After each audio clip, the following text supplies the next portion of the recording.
अफगान हुकूमत दहशतगर्दों को लगाम डाले। दहशतगर्द तंजीमें अफगानिस्तान से ऑपरेट कर रही हैं। मुखलिसाना मशवरा है, अफगानिस्तान दहशतगर्द तंजीमों के हाथ इस्तेमाल न हो। हमें हमसाये के तौर पर हमेशा रहना है। वज़ीर आज़म शहबाज शरीफ की लंदन में एवन फील्ड आमद पर मीडिया से गुफ्तगू का अफगानिस्तान पर मुनहसर है। अच्छे हमसाये की तरह रहना है या तनाज़ात के साथ। अफगान अबूरी हुकूमत को कहा है दोहा मुआहदे पर अमल करें। मईशत पर बात करते हुए वज़ीर आज़म ने कहा अल्लाह ने पाकिस्तान को मादनियात के ख़जाने अता किए हैं। बेलारूस के साथ खानकनी के शोबे में ताउन बढ़ाएंगे। 1.5 लाख पाकिस्तानियों को बेलारूस में रोज़गार मिलेगा। बेलारूस के ज़राअत के तजर्बे से फ़ायदा उठाएंगे। तेज़ी से तरक्की करता हुआ पाकिस्तान हमारी मंजिल है। वज़ीर आज़म शहबाज शरीफ की एवन फील्ड में नवाज शरीफ से मुलाकात। दोनों रहनुमाओं के दरमियान 1 घंटे तक जारी रहने वाली मुलाकात में नायब वज़ीर आज़म इसहाक डार भी मौजूद थे।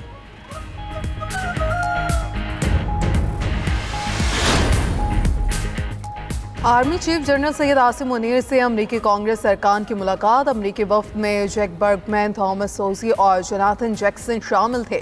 ISPR के मुताबिक मुलाकात में इलाकाई सलामती और दिफाई ताउन पर बातचीत हुई। स्ट्रेटेजिक मफादात और दिगर बाहमी दिलचस्पी के अमूर पर भी गुफ्तगू हुई। अमरीकी कानून साजों ने दहशतगर्दी के खिलाफ जंग में पाक अफवाज के किरदार को सराहा।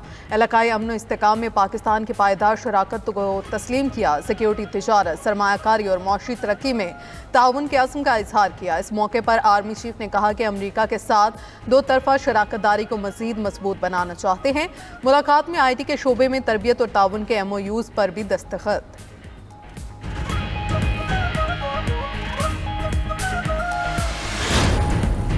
पाकिस्तान का ईरानी हुकूमत से 8 पाकिस्तानियों के कातलों को गिरफ्तार करने का मुतालबा। वज़ीर आज़म शहबाज शरीफ का ईरान में पाकिस्तानियों के कत्ल पर गहरी तशवीश का इजहार। वज़ीर आज़म ने कहा ईरानी हुकूमत पाकिस्तानियों के कत्ल की वजूहात अवाम के सामने लाए। दहशतगर्दी का नासूर खित्ते में मौजूद तमाम ममालिक के लिए तबाहकुन है। दहशतगर्दी के खिलाफ मरबूत हिकमत अमली पर अमल दरामद करना होगा। दूसरी तरफ ईरान में कत्ल होने वाले पाकिस्तानियों के वरसा गम से निढाल। मुतासरा घरों में सफ़े मातम बिछ गई। ख़वातीन का रो रो कर बुरा हाल। इलाके में हर आँख पुरनम। मकतूलीन के वरसा की दुहाइयाँ। हुकूमत से जल्द अज जल्द मैयतों की वापसी का मुतालबा कर दिया। मकतूल दिलशाद और दानिश के अहल खाना ने कहा दुश्मनों ने उनके प्यारे उनसे छीन लिए। मकतूल दानिश, जाफिर और दिलदार आपस में रिश्तेदार थे। तीनों ईरान में 50 से 60 हज़ार रुपये तनख्वाह पर काम करते थे।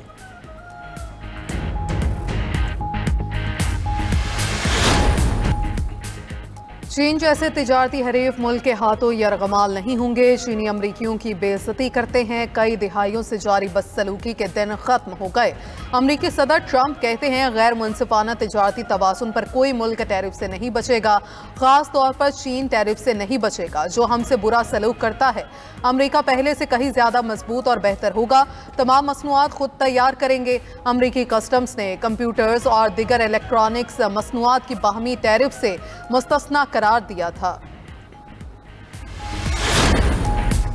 चीन अमेरिका से तिजारती जंग में आखिरी दम तक लड़ने के लिए हर तरह से तैयार है। दुनिया इतनी बड़ी है कि अमेरिका पर आकर ख़त्म नहीं हो जाती। चीनी थिंक टैंक के नायब सदर विक्टर गाव ने कहा चीन 5000 साल से है, तब अमेरिका कहीं नहीं था। चीन 5000 साल पहले भी जीना जानता था। चीन अमेरिका की धमकियों और दबाव से निपटना जानता है। हम अमेरिका पर इन्हिसार किए बगैर मज़ीद 5000 साल भी जी सकते हैं। उधर चीन का इलेक्ट्रॉनिक्स पर ट्रंप टैरिफ मनसूख होने का खैर मकदम। अमेरिकी सदर की गलत पॉलिसी के बाद इस इक़दाम को इस्लाह करार दे दिया।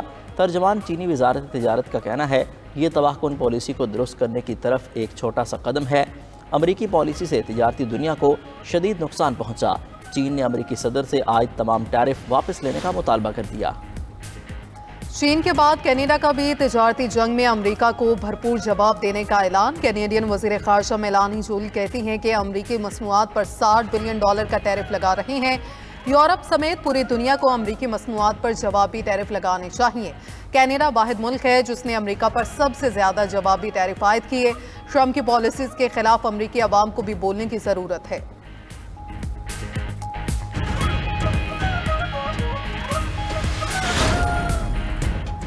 यमन के सूबे सेना में अमरीकी फ़ज़ाई हमला, 5 अफराद जाँ बहक, 13 ज़ख्मी हो गए।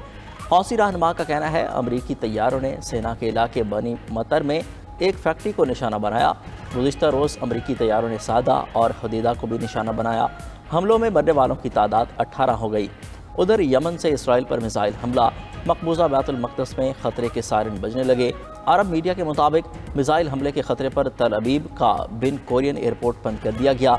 इसराइली फ़ौज का यमन से फायर किए गए 2 मिसाइल मार गिराने का दावा।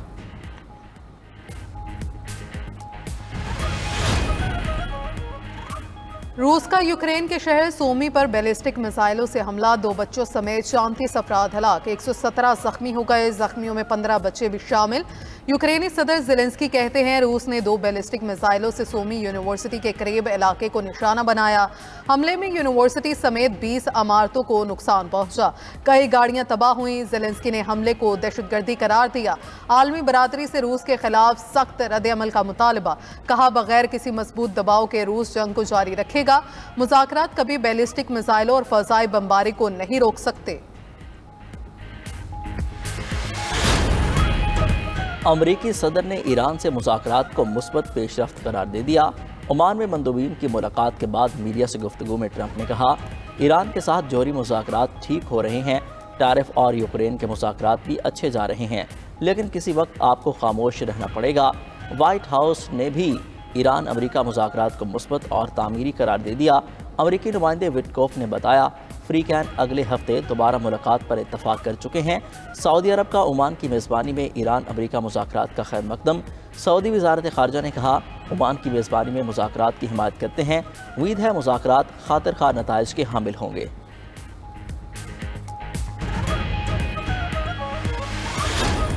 सबको पैगाम देना है कि 18 अप्रैल को पूरे सिंध की आवाम भरपूर तरीके से हैदराबाद में उस जलसे में जमा होगी और वो रेफरेंडम होगा कैनाल के खिलाफ। अगर आप हमसे ये पीने का पानी छीन लोगे तो क्या हम 7 करोड़ आवाम को प्यासा मारेंगे?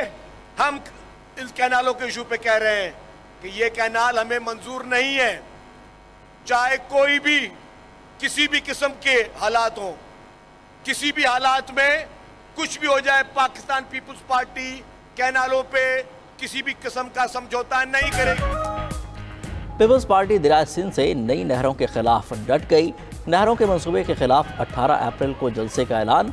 टंडू जाम में जलसे से खिताब करते हुए फलियार तालपुर बोली दरियाए सिंध पर नहरें कभी नहीं बनने देंगे, ये सिंध के आवाम की जिंदगी का सवाल है। सीनियर वजीर सिंध शर्जील इनाम मेमन ने कहा पीपल्स पार्टी कैनाल्स पर समझौता नहीं करेगी। नई नहरें सिंध के आवाम के लिए जीने मरने का मसला है। अगर हमसे पीने का पानी छीन लोगे तो क्या आप हमें प्यासा मारोगे? अगर आप हमसे हमारा पानी छीनोगे तो क्या हम खामोश रहेंगे? कैनाल्स मामले पर आसिफ अली ज़रदारी के खिलाफ प्रोपेगेंडा किया गया। सदर के पास तो 1 किलोमीटर सड़क की मंजूरी देने का भी इख्तियार नहीं। निसार खोड़ो ने कहा 18 अप्रैल को हैदराबाद में बड़ा जलसा होगा। दरियाए सिंध का पानी हमारे लिए ज़िंदगी और मौत का मसला है। सिंध और पंजाब का झगड़ा नहीं होना चाहिए।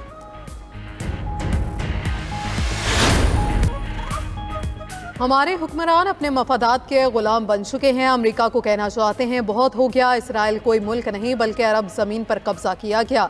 सहूनियों ने फ़लस्तीन की ज़मीन पर कब्जा किया हुआ है। सरबरा JUI मौलाना फजलुर रहमान का कराची में इसराइल मुर्दाबाद मार्च से खिताब। कहा उम्मत मुसलमान हुक्मरानों की परवाह किए बगैर इसराइल के खिलाफ उठ खड़ी हो। उम्मत मुसलमान को सैलाब की तरह उमड़ कर आना होगा। जबरी तौर पर किसी भी मुल्क में किसी और को आबाद नहीं किया जा सकता। 27 अप्रैल को मीनार पाकिस्तान लाहौर में मिलियन मार्च होगा। मुल्क के 2 अहम अकाइयों में बल्दियाती इंतखाबात मुसलसल ताख़ीर का शिकार। पंजाब और इस्लामाबाद में बल्दियाती इंतखाबात में रुकावटें डाली जाने लगी। इलेक्शन कमीशन के अहकामात मुसलसल नज़रअंदाज। 10 साल में बल्दियाती इंतखाबात ना कराए जा सके। 92 न्यूज़ ने अहम मामला अवाम के गोश गुजार कर दिया। खैबर पख्तूनख्वा के महकमे ख़जाना में अरबों की बेकायदगियाँ भी बेनकाब कर दी। फैसलाबाद में एक्सपोर्ट फैसिलिटेशन स्कीम पर सनती तंजीमों की ठन गई। एप्टमा का एक्सपोर्ट फैसिलिटेशन स्कीम फौरी बंद करने का मुतालबा। Pakistan textile exporters association, chamber of commerce समेत दिगर तंजीमें स्कीम बहाल रखने की हामी।